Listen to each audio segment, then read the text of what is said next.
ये जो जल सैलाब जो उमड़ा है आज और आपका ये जोश है, उसके लिए मैं आपका आभार प्रकट करता हूँ, शुक्रगुजार हूँ।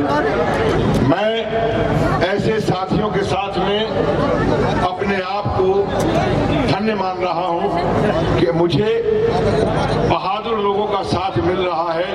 आपके आशीर्वाद से राजबब्बर सांसद बनता है तो मेरे पास में बहुत बहादुर लोगों की टीम होगी, जिसको लेकर हम वो लड़ाई लड़ेंगे जिस लड़ाई के अंदर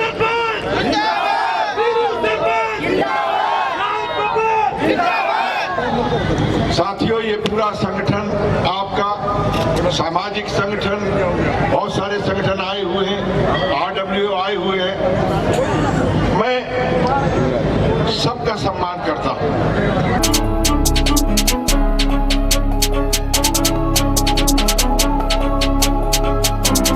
नमस्कार, मैं स्मिता, आप देख रहे हैं न्यूज़ 181 भारत। देखते हैं विशेष रिपोर्ट।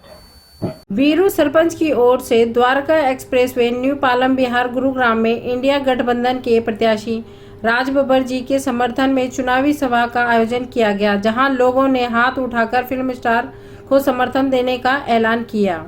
आप लोगों ने यहाँ पहुँच गए, राजबब्बर जी का जो मान सम्मान बढ़ाया उसका मैं तहे दिल से धन्यवाद करता हूँ।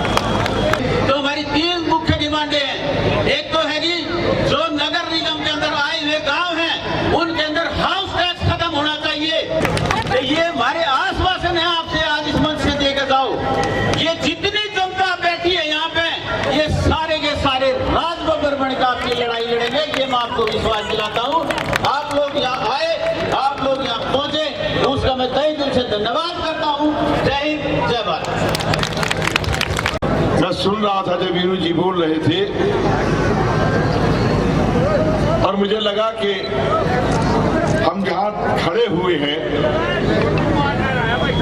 ये देखने के तो बहुत सुंदर लग रहा है। ये हाईवे जो गुजर रहा है, बाईपास या हाईवे जो भी इसको कहो, द्वारका एक्सप्रेस भी कहो, इसके नीचे कितने मकान होंगे,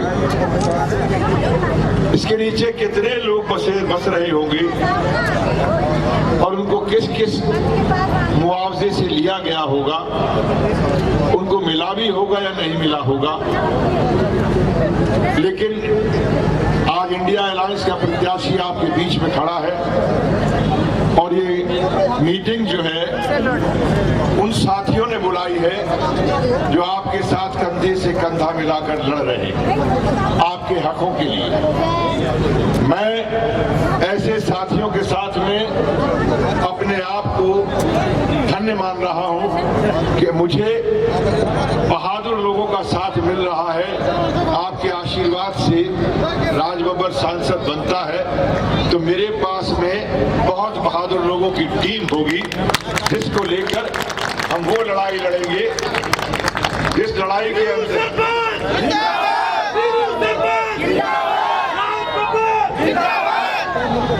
साथियों, ये पूरा संगठन आपका सामाजिक संगठन, बहुत सारे संगठन आए हुए हैं, RWO आए हुए हैं, मैं सबका सम्मान करता हूं। लेकिन मुझे दुर्भाग्य यह है कि आप 20 साल से एक व्यक्ति जो आपके बीच में चुनकर जा रहे हैं, कल मैं उनका बयान पढ़ रहा था ट्रिब्यून के अंदर, जिसमें उनका बयान था कि ये जो सिविक प्रॉब्लम्स हैं, ये बिजली, पानी, सड़क, इसकी जवाबदेही उनकी नहीं है, ये प्रदेश सरकार की है। मुझे दुख हुआ। ये गुड़गांव वो है जिसका 5000 करोड़ रुपए का निगम का बजट है। मैं सही हूं सर? और निगम के बजट में ये जमीन, ये एरिया, ये क्षेत्र पंचायत से अब निगम में आ गया। पंचायत के अधिकारों से निकल के निगम में आ गया है। पंचायत होती थी तो आपस में मिलकर इसकी प्रगति के लिए, इसकी जरूरत के लिए पंचायत काम कराया करती थी। लेकिन निगम में आने के बाद में सरकार को, निगम परिषद को तो फायदा हो रहा है, लेकिन यहाँ के रहने वालों को कोई फायदा नहीं।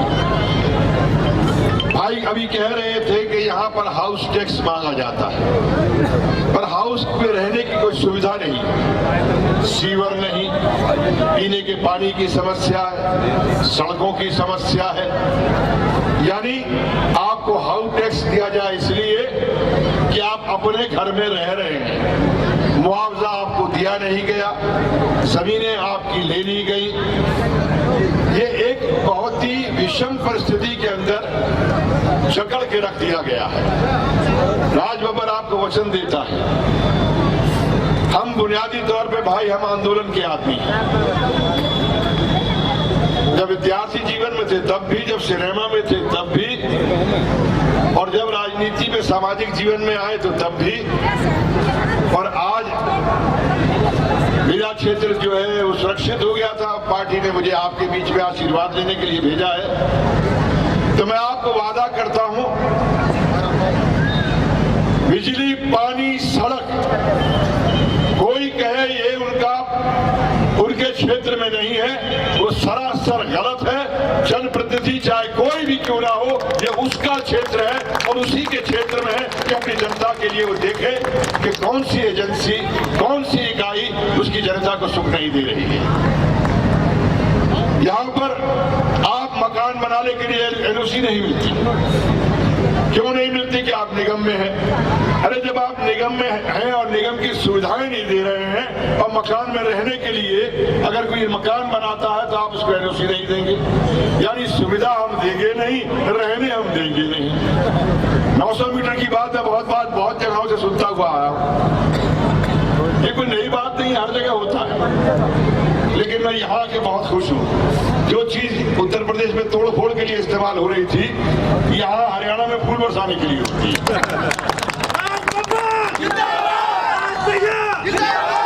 राज भाई, इससे बड़ी और क्या खुशी की बात होगी कि लोग चढ़ चढ़ के उसमें फूल बरसा रहे हैं। चलो कम से कम आपने यहाँ एक प्रगति तो की कि तोड़ फोड़ वालों को फूल बरसाना भी सिखा दिया। लेकिन एक बात को याद रखो, ये लड़ाइयाँ कोई नेता अकेला नहीं लड़ता है, ये उसकी नीयत लड़ती है जिससे कि सारे लोग आप साथ चलते हैं। अगर ये नीयत सही है, आप लोगों के लिए लड़ने के लिए तैयार है, तो आपको आगे आने की जरूरत नहीं है। आगे हम खड़े हो सकते हैं, हम वाद विवाद भी कर सकते हैं, डंडा चलाने से पहले उनके साथ पूछ भी सकते हैं कि डंडा चलाने का अर्थ जानते हो, तुम्हारा हश्र क्या होगा।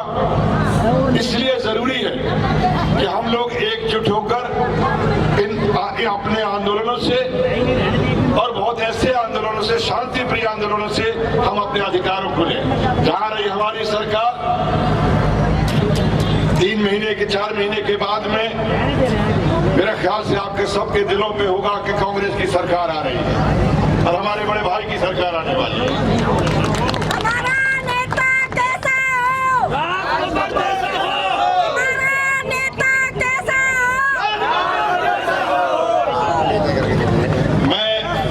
मुझसे कहा, मैं नाम नहीं लेना चाह रहा था, मैंने कहा मेरे बड़े भाई तो सब समझ गए। कहते हैं हुड्डा साहब तो उनका ये पारिवारिक गांव है, तो मैं भी फिर ये कहता हूं कि मैं भी उनके परिवार का बंदा हूं, आपके साथ ज्यादती नहीं होने दूंगा।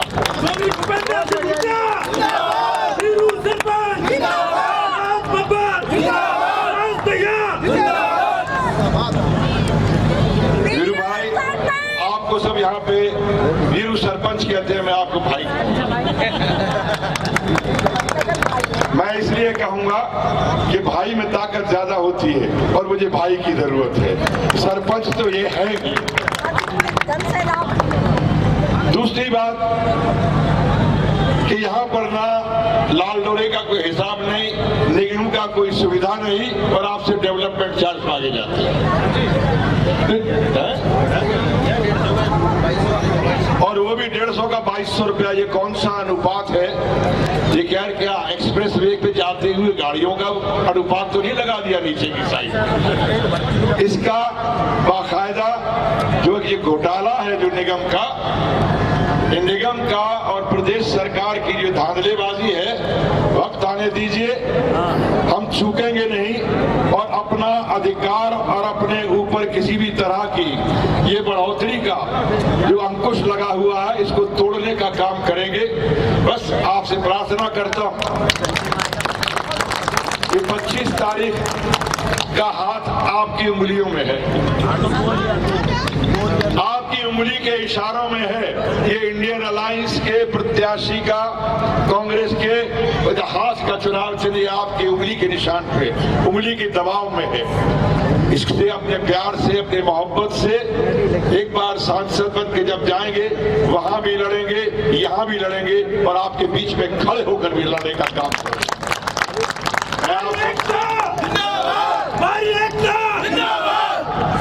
आप सबसे मैं यही गुहार करूंगा कि भाई राज दहिया जी, भाई वीरू सरपंच जी, क्योंकि मुझे आदतें नहीं है ये कहने की, मैं तो सबको भाई कह के चलता हूं, लेकिन अब सरपंच कह के चलूंगा।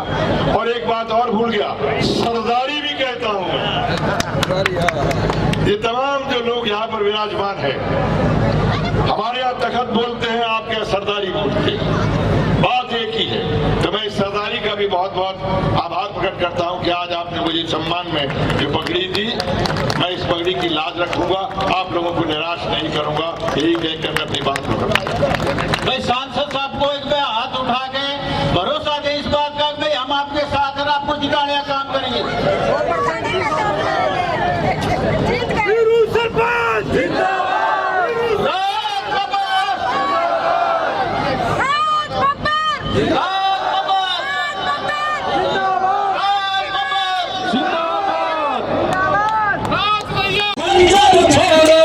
इनके पीछे मत दौड़ो, इस देश के पंछी हो, देश प्रेमियों, आपस में प्रेम करो देश प्रेमियों, देश प्रेमियों।